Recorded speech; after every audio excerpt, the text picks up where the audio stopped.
Republikës, dhe në bazë të kësaj besoj që partitë mund të gjeni një zgjidhje, po si duket mungon ajo fryma kooperuese mes partive politike, jo vetëm tani, po kemi vërejt në këtë gati një vite sa po bëhet, dhe më thonë që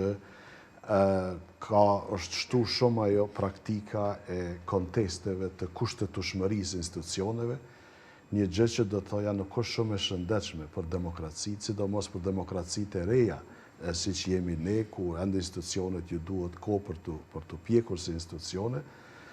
Në bazë të emrave që janë propozu, Zotri Konjufca dhe Zonja Kolçaku aktualisht, ju mungon mbështetja nga partitë opozitare, ato janë deklaruar. Me të drejtë?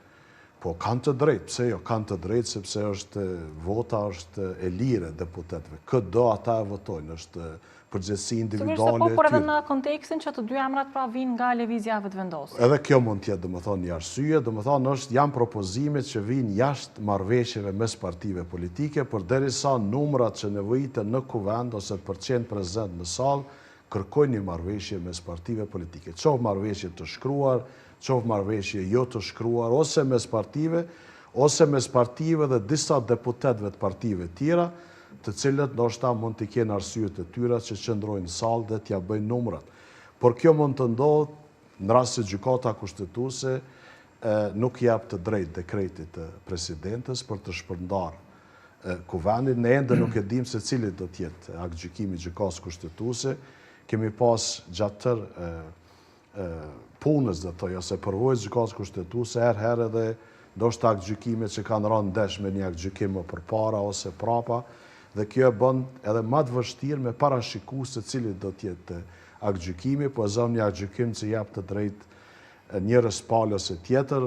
Në nenin 86 të Kushtetutës thotë që presidenti duhet të zgjedhet jo më vonë se 30 ditë para se të skadoj mandati i presidentit. Neni 86.2, neni 82 më duket .6, i jap mundësi të afat 60 ditor, që i bie që presidenti mund të zgjedhet edhe 30 ditë pasi që t'i kalon afatin. Në rast se shohim këtë ndeshje pastaj mes këtyre dy neneve, i bie që presidenti pas ka mundësi të zgjedhet edhe 30 ditë pas. Jo si thot neni 86 që duhet të zgjedhet jo më vonë se 30 ditë para.